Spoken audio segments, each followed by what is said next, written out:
बहुत ही ध्यानपूर्वक एक एक बात को सुनेंगे। निश्चित मानिए, जो भी आपकी समस्याएं बनी हुई हैं, जो भी हमारी भजन में बाधाएं बनी हुई हैं, आप ध्यान से सुनना। एक एक बात निश्चित आपको लाभ होगा और आप उठकर दोबारा फिर तीव्रता से साधना करने लगेंगे। देखिए, जो भी भजन कर रहे हैं, जो भी साधन में लगे हुए हैं, दो प्रकार के जीव हैं। एक तो हैं जो भोगों में लगे हुए हैं, इनका उद्देश्य भोग है। एक है जो भगवान के भजन में लगना चाहते हैं, अभी लग नहीं पा रहे, लेकिन उनका उद्देश्य है साधना करना, भगवान का भजन करना। आप ध्यान से सुनना। देखिए, कई लोगों का प्रश्न है कि भजन में आलस्य, निद्रा, भय, शोक, अशांति बनी हुई है। बहुत प्रकार की बाधाएं हैं। बहुत लोगों को इतना कार्य है वो नियम नहीं कर पा रहे हैं। बहुत प्रकार की भ्रांतियां भी हैं। अगर इन सब का एक शब्द में उत्तर दिया जाए तो उत्तर होगा कि हमारा अभी उद्देश्य ही नहीं है भगवत प्राप्ति, भगवान का भजन। ये अभी हमारा उद्देश्य नहीं। देखिए, हमारा उद्देश्य धन है तो आप देखना, कितना भी हम कार्यरत हों, कुछ भी हम कर रहे हों, उसके लिए समय हम निकाल ही लेंगे। अगर हमारा उद्देश्य भोग है, इंद्रियों से भोग भोगना, तो आप देखना उसके लिए हम समय निकाल ही लेंगे।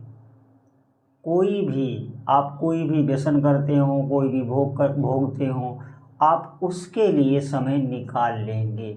तब आपका ये प्रश्न नहीं होगा मैं इतना व्यस्त हूँ। अब ध्यान से सुनना, ये बाधाएं क्यों आती हैं?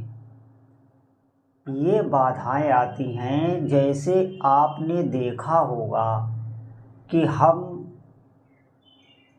भजन जब करने बैठते हैं तो बहुत प्रकार के भीतर चिंतन आते हैं, काम के, क्रोध के, लोभ के, मोह के, संसार के, कामनाओं के। हमारा एक भीतर से प्रवाह चलता है, इसको आप समझ लो। ये प्रवाह चलता है, ये हो गया हमारा चिंतन। डरना नहीं है इससे। ये क्यों होता है? जैसे आप देखना, इस भौतिक जगत में ये जो मोबाइल है या इंटरनेट है, इसमें आप देखना, जो भी आप उसमें सर्च करेंगे, देखेंगे, वही वो आपको भेजता रहेगा। वो सिर्फ एक चेतना की तरह कार्य करता है। अब इसमें आप ये महत्व बुद्धि मत करना कि ये वैज्ञानिक या जिन्होंने ये बनाया है ये बहुत श्रेष्ठ है। नहीं, ये हमारे अध्यात्म का एक बहुत छोटा सा अंश है। जैसे ये चेतना की तरह कार्य करता है, मैं ये उदाहरण आपको दे रहा हूँ, ऐसे ही आप समझना, ये हमारे भीतर का चित्त है। जो ये चेतना पूरे ब्रह्मांड में व्याप्त है, वही हमारे भीतर व्याप्त है। तो जो जो हमने भोग भोगे हैं अभी तक, जो जो संकल्प विकल्प किए, जो जो संस्कार डाले हैं भीतर, वही सब ये बार बार फेंकता रहता है। अब ध्यान से सुनना, इनसे घबराना नहीं, उसमें तल्लीन नहीं होना। कुछ लोगों का प्रश्न था कि हमारे भीतर काम विकार आता है और जब तक मैं वो क्रिया नहीं करता हूँ तब तक मुझे शांति नहीं मिलती। ये आपसे क्यों हो जाता है ऐसा? कारण आप समझिए। जब आपने कई बार ऐसा संस्कार डाला है तो आपके भीतर वो चिंतन आ रहा है। अब उस चिंतन में ज्यों ही आप तल्लीन हुए, अब आपको वो क्रिया करनी पड़ जाएगी। चाहे काम की हो, चाहे क्रोध की हो, चाहे कोई कामना हो, कुछ भी क्रिया हो, वो करनी पड़ जाएगी। सबसे पहले चिंतन ही होता है, और चिंतन होता है इसलिए कि हमारे भीतर संस्कार हैं, उसके बीज रूप में हमारे भीतर वो सब बैठा हुआ है, इसीलिए उसके संस्कार है। अगर आपका ये चिंतन में आप तल्लीन ना हो, विवेक से वहाँ पे उसे काट दें, तो आप बिल्कुल इस काम से विजय प्राप्त कर सकते हैं। लेकिन विवेक से काटने के लिए अध्यात्म बल चाहिए, क्योंकि जब आप काटेंगे तो ये मन आपको एक जलन देगा, आपको उस जलन को सहना होगा। इसी जलन को साधक सह नहीं पाते। ये जलन को अगर आप एक बार सह जाएं तो आपको युक्ति पता हो जाएगी कामादि विकारों पर विजय प्राप्त करने की। ध्यान देना, क्रोध आदि जितने भी विकार हैं, मैं सब विकारों की बात कर रहा हूँ, एक बार ये मन जलन देगा, दोबारा जलन जो देगा वो इतनी बड़ी नहीं देगा, वो आप बहुत सहजता से सह जाएंगे। लेकिन हमें इसके लिए अध्यात्म बल चाहिए, भजन चाहिए, तब आप विवेक से उसको काट पाएंगे। जैसे आपने प्रवचन में अच्छी बातें सुनी, साधन संबंधी बातें सुनी, धर्म की बातें सुनी, अब अधर्म जब भी आपके हृदय में आएगा, किसी विकार बस आ जाए तो आपको भय होगा। अब देखना क्यों? क्योंकि आपने अच्छी बातें सुन रखी, इसलिए भय हो रहा है। और यही आप सत्संग ना सुने, अच्छी बातें ना सुने, कभी भी भजन ना करें, तो वो जो चिंतन उल्टा सीधा आता है वो आपको पता ही नहीं चलेगा ये सही है कि गलत है। वो आपको तभी पता चल रहा है जब आप सही मार्ग का अनुसरण कर चुके हैं, आपका अंतःकरण निर्मल हो चुका है, तभी आप उस जो भी काम विकार आदि हैं उससे आप परेशान हैं, तभी आपका अंतःकरण निर्मल है। अब धैर्य से आप भजन कीजिए। देखिए अभी तक हमने भीतर जो डाला है, अब आप कहेंगे हमने तो इस जन्म में ऐसा कुछ नहीं किया, कई जन्मों का हिसाब किताब भीतर जमा होता है। मैंने कई बार सत्संग में ये कहा है, हमें हारना बिल्कुल नहीं। अब हम इंद्रियों से भगवान का नाम रूप लीला धाम ये सब भीतर डाल रहे हैं। अब आप ये आपका सब संग्रहित हो रहा है। पहले वो सब जो आपके भीतर विकार हैं उनमें जब ये नाम जाएगा, खलबली मचाएगा, उनको निकालेगा तो चिंतन तो आएगा ही। उस चिंतन में जब हम फंस जाते हैं तो फिर वही क्रिया कर देते, अब फिर वो चिंतन बनाएगा। हमें हर बात को समझना है। और ये जो निद्रा आदि आलस्य रहता है तो हमें ये समझना होगा, युक्ति खुद निकालनी होगी कि हमारा भजन किस प्रकार चले। ये युक्ति आपको निकालनी। जैसे हमें अगर धन कमाना है तो धन कमाने के लिए हम कई प्रकार की युक्तियाँ निकालते रहते हैं, हम कहीं पूछने नहीं जाते, हमें सब बहुत प्रकार की युक्तियाँ हम निकालते रहते हैं संसारिक कार्यों के लिए कि हम भजन, हमें हमारा भजन किस प्रकार से होगा, हम इसकी युक्ति नहीं निकाल सकते। अगर आपके शरीर में आलस्य निद्रा ये बना रहता है तो आप सेवारत रहते हुए भजन कीजिए। अब आपके शरीर को सेवा चाहिए, आप सेवा दीजिए, नहीं तो ये चीज़ आपको भजन नहीं करने देगी। आप ठाकुर सेवा कीजिए, आप गौ माता की सेवा कीजिए, घर परिवार की सेवा कीजिए, जो भी आपसे, आप टहल टहल के भजन कीजिए, परिक्रमा देते हुए भजन कीजिए।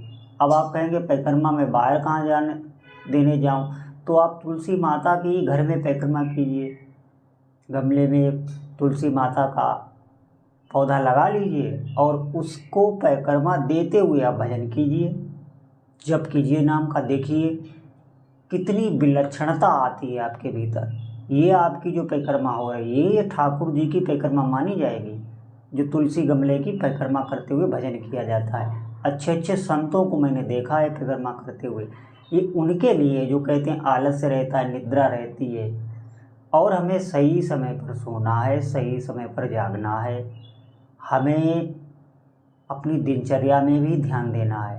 देखिए अगर आपका भजन ये निद्रा आदि दोषों से युक्त है तो तमोगुण प्रधान भी हो सकता है आपका खान पान भी बहुत ज़्यादा गलत है। तो आप वही चीज़ खाइए जिनका भोग भगवान को लगता है। आप जल भी पीजिए, आप भगवान को पहले निमित्त बनाकर उनको मन ही मन आप भगवान को भोग लगाइए, मन ही मन, और उसके बाद अपना पा लीजिए, चाहे जल हो चाहे कोई भी भोजन आदि जो भी आप खाते पीते हों, लेकिन ऐसी अशुद्ध चीज़ भगवान को भोग नहीं लगेगी, ये ध्यान रखना। तो इस प्रकार क्या होगा, ये जो आप बता रहे हैं मेरे भीतर आलस्य रहता है, ये आपका बिल्कुल समूल नष्ट हो जाएगा। देखिए, हमें हर युक्ति से भजन करना है। हमें ये खुद देखना है हमारा मन कैसे लगता है, हमारा बोल बोल के, बातचीत के, टहल टहल के मन लगता है कि हमारा बैठ के आसन में मन लगता है कि हमारा नाम लेखन में मन लगता है कि हमारा कथा श्रवण करते हुए भजन करना अच्छा लगता है। हर युक्ति हमें विचार करनी होगी। उद्देश्य हमारा भजन होना चाहिए। उद्देश्य जब हमारा भजन हो जाएगा तो युक्तियाँ अपने हाथ निकल आवेंगी। कोई भी विकार आपको परास्त नहीं कर सकता। ये जितने भी विकार आते हैं इनके संस्कार हमारे भीतर हैं। जिस प्रकार ये सांसारिक चिंतन हमें क्लेश, भय, अशांति और पीड़ा दे रहा है, आप समझें इससे कई गुना ज़्यादा बढ़कर भगवान का भजन, उनके विचार, उनकी लीलाओं का चिंतन, उनका स्वप्न आदि में दर्शन, ध्यान आदि में दर्शन, जागृत में भी दर्शन, जैसी आपकी अवस्था हो, भागवतिक जितनी भी भागवतिक संपदा है वो आपके चिंतन में चलने लगेगी। ऐसा ही होता है। आप धैर्य से इसमें लगे। जो भी ये दोष आपके भीतर बने हुए हैं इनका पता तक नहीं लगेगा ये कहाँ चले गए। चित्त की अवस्था ऐसी हो जाती, फिर आनंद ही आनंद। हृदय में हमेशा उत्साह भजन के प्रति बना रहेगा, हमेशा भजन बढ़ाने का उत्साह रहेगा। जो भी कार्य आपसे होंगे सब साथ सम्मत होने लगेंगे। बिल्कुल आप भगवत दशा को प्राप्त होंगे। ये सब एक अवस्था तक हैं। अभी मैंने कहा कि जो भी हमारे भीतर भरा हुआ है वही चिंतन हमें देता रहता है। बिल्कुल इससे घबराने की कोई बात नहीं है। आप अधिक से अधिक नाम को पकड़िए, नाम जप। जितना अधिक आप इसका अभ्यास करेंगे ये आपके सभी संस्कारों को जड़ से खत्म कर देता है और नई रचना कर देता है। मैंने कहा ना, प्रारब्ध भोग नाम भगवान की कृपा से मिट जाता है। आपका जीवन बिल्कुल आनंदमय हो जाएगा और भगवान को आप इसी शरीर से, इन्हीं नेत्रों से देख पाएंगे। ये बिल्कुल सत्य है। आपको इस पे विश्वास करना होगा, चलना होगा, और दूसरा कोई मार्ग नहीं। अभी आप देखो, हम उनके चिंतन से इतना परेशान हैं, तो आप देखें अगर ऐसी ही अवस्था हमारी, अब हम भजन जो नहीं कर रहे हैं उनकी क्या गति होगी। आप देखिए, अभी आपको वो सुख में दिखाई दे रहे हैं। ये सब जब चिंतन में ही इतनी अशांति फैलाए हुए हैं तो आप समझना इनका परिणाम क्या होता होगा। हमें इन बिंदुओं पर विचार करना चाहिए। इसीलिए मैं बार बार कहता हूँ कि भगवान का भजन करो, नाम में मन लगाओ, अधिक से अधिक भगवान नाम का जप करो। बोलो जय जय श्री सीता